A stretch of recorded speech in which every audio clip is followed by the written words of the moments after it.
come on in. The Lair's going back into our S.H.I.E.L.D. database for Marvel Rivals. And here we have the mightiest Avenger, Thor Odin's son. And I'm going to keep repeating myself on this one. He's fun. And I mean, look at that design. Again, I feel like I'm not giving enough attention to these designs that they're just absolutely knocking out of the park, completely out of this world. Pun intended. Thor is a Vanguard, which is what Marvel Rivals calls their tanks. Like our buddy Hulk, he is more of what's called a dive tank. So instead of fighting at the front line, your effectiveness is really going to kick in and really come from crashing through the enemy's front line into the middle, or even better, potentially into their back line and taking out their squishy supports. His kit and the character as a whole is a bit more difficult to get a grasp as to how to use it, to the point that some people have been crying for buffs. We'll see what the final version of him looks like in just a few days. But as always, we're going to break down his kit, give tips and tricks for those starting out in the game or that just want to know how this beefy boy works. Unfortunately, this time we won't have any gameplay. I did lose it one way or another, unfortunately. So none of that juicy cheese steak of a gameplay at the end of this one. But I can promise you that I will 100% be getting some gameplay for him come this week. We're 2 days out now from release. I'm gonna make sure that I'll make sure he's one of the first videos we put up of the final release when we redo these character breakdowns. So with that said, let's see what the God of Thunder got. Alright, so starting off with Thor's normal attack, it's going to be Mjolnir Bash. He's a melee fighter for all intents and purposes, which, if you know who Thor is, that's who he is. That's what he does. Like Hulk, he mostly swings and hook-like attacks, so he doesn't have like the world's most range. Don't be expecting to hit enemies too far from you, but as you can see, they can be a few steps in front of you. Ironically, he might actually have a little bit more reach than Hulk, since he's swinging a weapon instead of just his fists alone. But other than that, you do have to be quite close. When he's awakened, which we'll get to here in a few abilities, this attack will launch waves of lightning, more or less projectiles, to be honest with you. Throws like little electrical projectiles instead of just melee. But while you're in your normal state, this is what it is. It's swings of the hammer. Does decent damage, which is always nice, especially for a tank.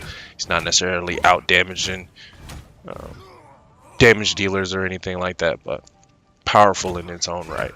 But other than that, yep, this is if you got to get up pretty close with Thor when you're not in awakened form to be dealing damage. And then this actually goes directly into his passive, which we'll save for when we get down the move list here. But this does tie directly into the passive and the 3 Mjolnir symbols that you see on the screen, just to give you a little preview of what that's about. But other than that, it's a punch, more or less, with Mjolnir. Gets the job done. That's for sure. I'll put it that way. Definitely great what they call peeling ability with his primary attack here. Going next into his Storm Surge ability, which is going to be his first ability. We'll get to his ultimate, don't worry. He's going to spin Mjolnir and dash forward or fly. This is kind of them. I like it because there's 2 versions of Thor out there, right? There's Thor that he just flies, and then there's Thor that only can fly with that Mjolnir is actually pulling him forward. So this is kind of like a nod to that. But the longer you charge it, the further forward you will dash. As you can see, there's a little meter on the side to show exactly how much charge you have on it. doesn't give you an indicator as to how far you go. So that's something you'll have to test in the training room. It works as a pretty decent dash though. So even as far as getting away, and the cooldown is pretty nice. It's right around 3 seconds. So don't hesitate to use this as just a movement ability to get quickly around the battlefield, since he can't actually fly or anything, and he doesn't have another movement ability other than this. So don't be afraid to use it to move around and whatnot. And using all of your abilities goes kind of goes into his passive. To be honest with you, everything kind of goes into his passive, so that part is good. It does a decent amount of damage. I believe it's what is it, 2 or 3? I don't know. It deals it in 1. So you deal your damage on hit. Obviously, since his hitbox is huge, you can hit multiple enemies with this, or knock an enemy into another enemy and hit them both with it. But those are going to be your 2 uses, is either using it to get around. You can use it upwards to go vertical as well. But you're probably going to be using this to do your dive thing, get past the front line, and push into the middle or the back line where all the squishies are. But again, don't be afraid to just throw this. Get used to using this move. I'll put it that way. Get very comfortable with using this move. Going into his second ability, it's going to be Lightning Realm.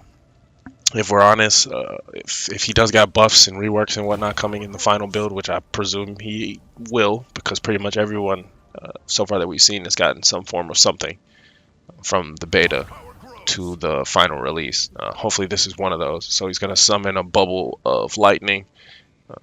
When you're standing outside of it, it's a lot easier to like really see how wide it is. It's got a pretty decent AoE. About a 10/11 second cooldown on using it, and depending on the number of enemies that you hit with it, and it only deals damage, and this is liable to change, but it only dealt damage when it initially goes up, so like right there. Actually, I'm sorry, long day, a lot of videos dropped today. It doesn't actually deal damage, but it does count as far as hitting enemies, and that will restore your Thor force. I'm never going to call that Thor force ever again, except when I name the ability. When we get down to it, I'm going to refer to it as Odin force. So when you hear me say Odin force, I'm talking about the Thor force, but that it's what the 3 Mjolnir symbols are in the middle of your screen. It's your Odin force meter. This will restore it up to the number of enemy hits. So obviously if you hit 3, for example, like he is in the little tutorial video here, it'll completely refill your Odin force all the way up, which is good for utilization as of right now in his one move, which, spoiler alert, is hammer throw. So this is kind of one of the things that people are asking like for buffs for, because at least in the beta, like, these moves flow together, but they could use a little bit more sugar on top, right? Just a little bit more cinnamon. But other than that, as of right now, that's what this does. It's used to refill your Odin force meter, which you have 3 of them. Chances are you probably won't hit 3 people with this at once, so you'll at most get 2 back. So as a preview to my tips, try to keep 1 Odin force so that you'll just pop this and always get 3. But it does have a nice AoE to it. You don't get to see it here from this camera angle, but it reaches pretty far. You should hit someone with it, at least 1 person, but probably not 3. Going into his third ability, and the most important one, this is the one that we're going to stress the most. As of right now, this is when Thor is the most useful, is when he awakens his Odin force. Again, I'm not calling it Thor force, I'm sorry. When he awakens to the Odin force. So he consumes his Odin force to enter the awakened state. You can see when he uses it there, all 3 of the emblems in the middle, the 3 Mjolnir emblems, all deplete. By the way, they do also refill slowly over time, as you can see here. It's filling up a bit on its own. You can also fill them up through actions that you do, But while you're in the awakened state, so for example, as we said during his normal attack, that's what that is right there. That is what his normal attack now looks like. That is what Mjolnir Bash looks like while he is awakened with the Odin Force. He throws out little electrical like discs that do create a nice amount of damage, significantly faster than his melee attack.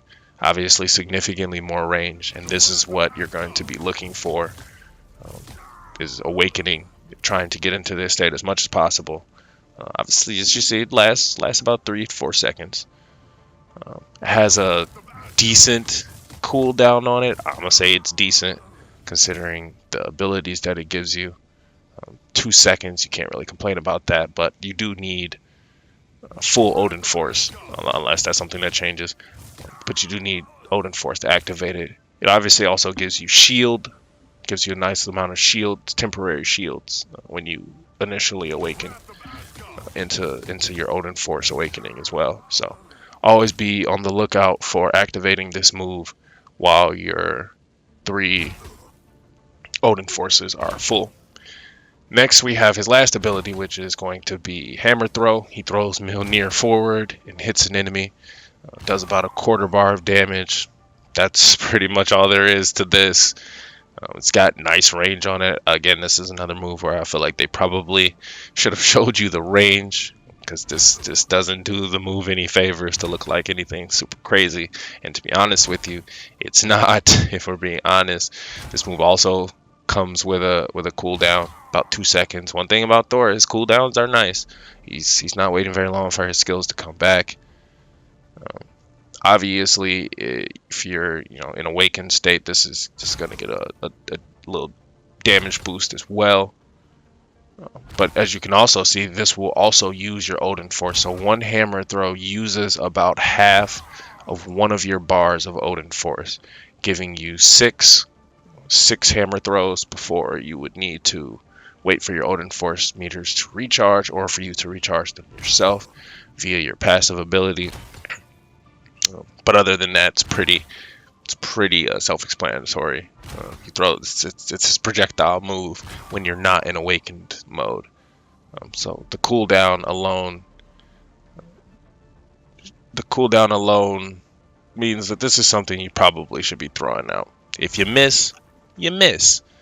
But if you hit, it's only beneficial, because it's worth about a heal and a half. But nothing too super crazy or fantastic here. Use this to engage enemies that are just out of your range.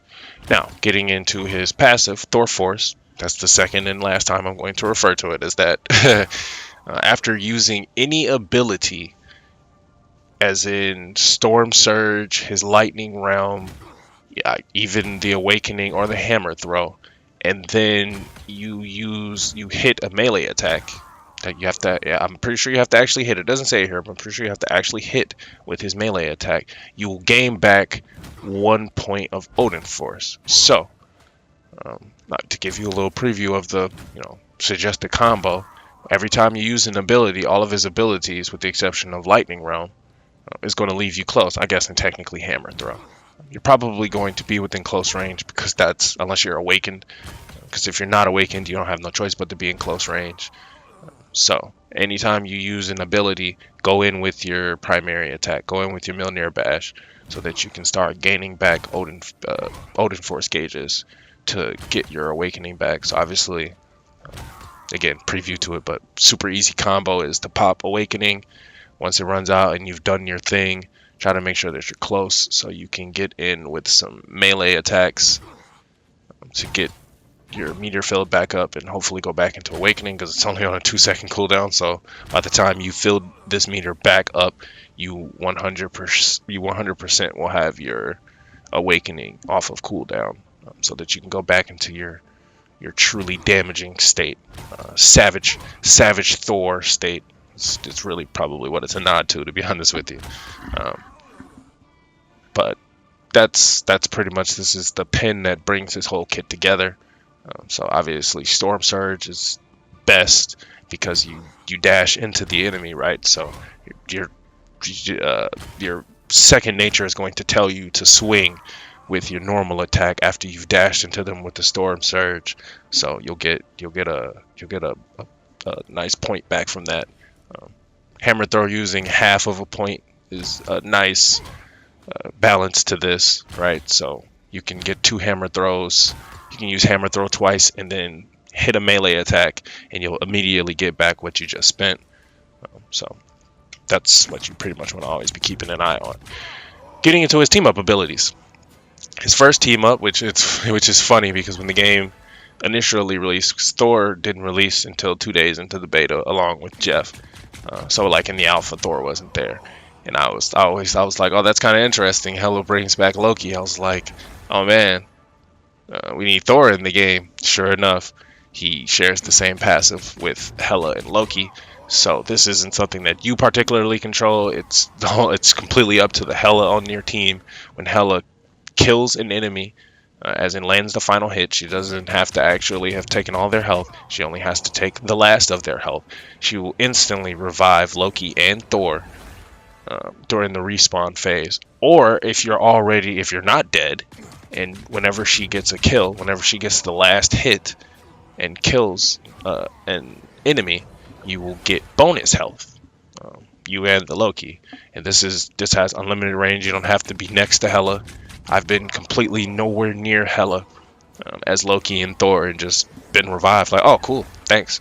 Super great. One thing you have to keep in mind is the enemy, the little symbols that are left on the ground when you die. Loki has one too. As you see here for Thor, it's a little Mjolnir like emblem. The enemy can see that. They can see that, and it is an indicator to them that you have the possibility to be revived right here. So keep an eye on it because they can camp it, and a smart player will a little bit if they have the opportunity to, and wait for you to pop up and give you a hard time. But other than that, yeah, this isn't a move you have to necessarily keep at the front of your mind because it's completely relying on what the Hela on your team is doing. But a super nice thing to have. Obviously, it's based upon where you die too. So if you die in the middle of the fight, you're coming right back into the fight. Going into his final team up ability, Thor has a team up with Storm. We know now a bit more into the future. I'm kind of glad I waited on this video, but we know now that Captain America shares this team up ability with Storm and Thor. While Thor is on your team, Storm gains an extra ability, which I briefly touched on during her team up ability section. She gains a lightning barrage, which for all intents and purposes is a much stronger version of her bolt attack that she normally has. As you can see here, it'll chain to multiple enemies instead of her bolt attack, which is a single target ability. So that's great for the Storm on your team. So again, this isn't something you have to be attentive of. It's just a nice little bonus for the Storm on your team. Going back up to his ult, we didn't forget, we just saving the best for last.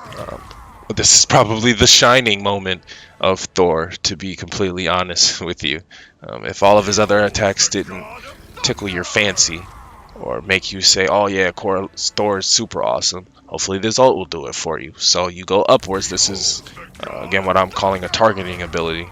Although they're doing it pretty quick here, you have probably about a half to a second more than what's shown here to choose where you want to come down. You can move omnidirectional. You can, since it's a targeting ability, you can't choose where you land.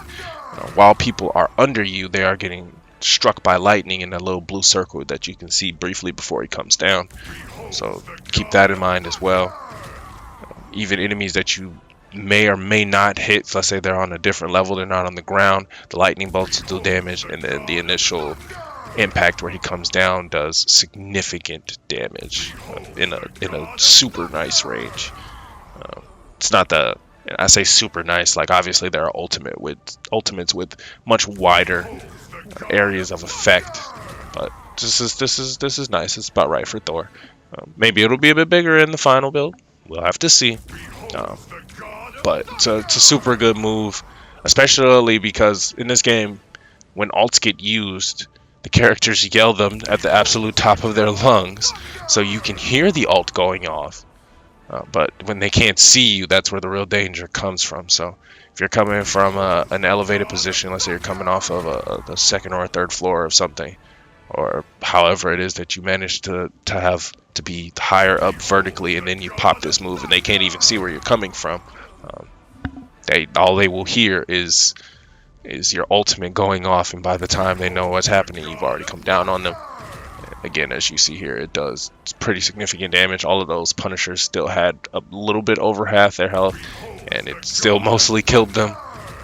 I actually don't know if it deals more damage if you're further out from the center of impact, but nevertheless, something you wanna keep in mind. Now, going into the suggested combo, as I said, Thor is a dive tank, so you want to try to be crashing through the front line of the enemy team, getting into the middle, causing all type of havoc. You are also a tank. You are also supposed to be a tank, so that also means, don't just leave the tanks of the enemy teams to do as they may, because then they're just going to terrorize your team, and it's going to feel a bit one-sided, almost like your team will feel a bit like they don't have a tank if you leave them to their own, the enemy's tanks to their own devices too long. So you're going to probably engaging with Storm Surge because of not only the movement of it, but the fact of when you do hit someone, you push them, and while they're in the push animation, as far as I remember, they can't do anything. They can't use any of their abilities or anything for that second and a half, whatever it is, while they're being pushed back by the initial storm charge. Then you're going to go in and try to get off your lightning realm, even if you already have Odin Force full. Put it up. Why not? Sometimes just the thought of it, the enemy team doesn't know how much Odin Force you have. I'll put it that way. So it in of itself is a pretty nice, quote unquote, scare tactic, and especially towards the beginning of the game when people don't really know what's going on or how these characters work. Some people will just straight up move out of the way because they think it'll deal damage. They think it'll deal damage while standing in it, even though it doesn't. So you're probably engaging with Storm Surge. Obviously, this is more of a single target hero.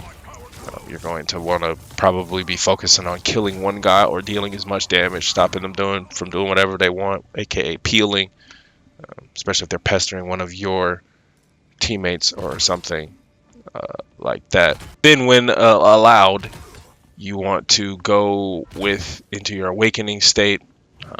Also a great engagement tool, don't get me wrong. Preferably engage. Me personally, I guess I'll do it this way. Me personally, I prefer to engage while in awakened state, because you have range. You get the nice electric projectile attacks to deal a nice amount of damage from range.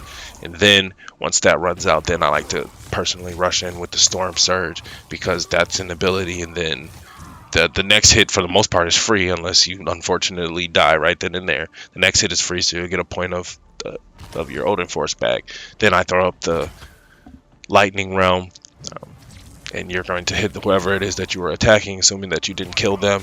And if anybody else is near or anyone else comes over to help them fight you off, then you get 2 points of Odin Force back, which will probably have you pretty close to 3, pretty close to getting ready to awaken again.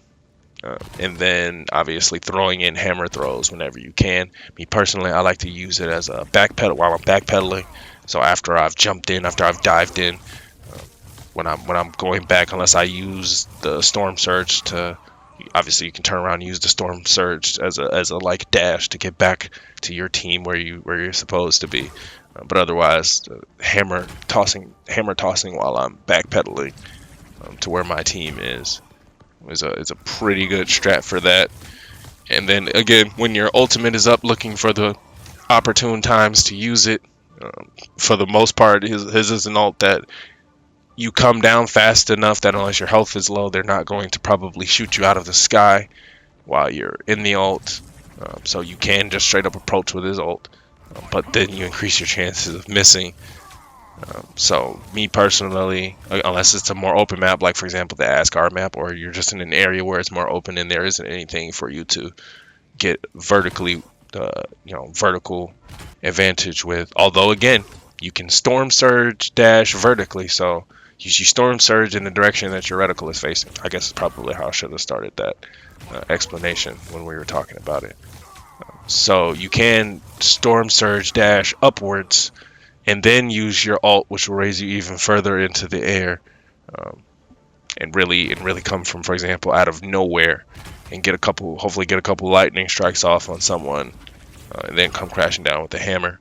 Super worst case scenario, for example, let's say someone's under an overpass, or they're underneath something, so your alt's not going. You're not gonna be able to hit them with your alt because there's something that's going to be in your way. The thunderbolts, at least in the beta, still strike those opponents somehow. It is not blocked by like a floor being in between you and them. So I've actually even gotten a couple kills like that via the lightning strikes going off. Even if I missed with him coming down and crashing with his hammer, the lightning strikes can net you some kills, or again at the very least make people back up from what they're doing, since they hear the ult go off and it's terrifying, especially when you don't know, or you can't see Thor and you don't know where it's coming from. And then you pretty much that's your loop. When you're out of Odin Force meter, I don't necessarily suggest waiting for it to fill up because that's much slower. You just want to try to get close, again within range, to use your primary melee attack, so that you can refill it after using your abilities and loop back into awakened state, etc., etc. That's pretty much it for Thor. Again, we'll see what he looks like in the final build. So he's definitely getting an updated video. As of right now, everyone's going to get an updated video from the information that changes for these heroes and the potential change in their play styles. I unfortunately don't have the gameplay for this one. This is as far as I can I'm gonna double check it, but I'm going to say confidently this is going to be the only one. It's going to be the only one that we don't have gameplay for. Even if I have to, even some of the gameplay for some of them ain't all pro. It ain't top gameplay pro. Top pro gameplay for all of these breakdowns. Granted, we dropped a lot of good ones, such as the Storm and Spider-Man and Punisher, but this is going to be the only one without a side to your meal. I promise you that. You made it this far in the video. I thank you. I appreciate you all. Whatever you're going through, I hope that you get through it, and if not today, that you soon will. And until the next time, we'll be right here at the Lair.